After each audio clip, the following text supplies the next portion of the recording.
Okay, so today we're going to be installing aftermarket stuff. I got this to go on here. So, when you put it through, you want to take it and do that. Here we go. And I also got aftermarket valve caps. And so we're going to be putting those on. There's one.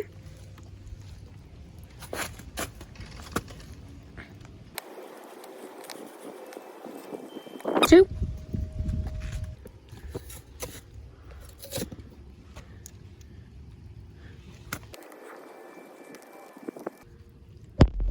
There's three.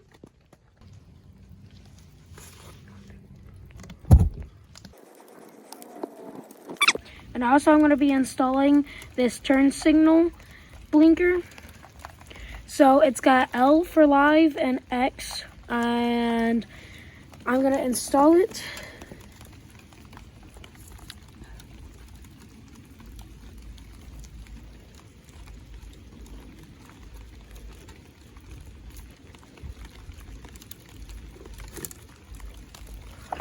And there we go.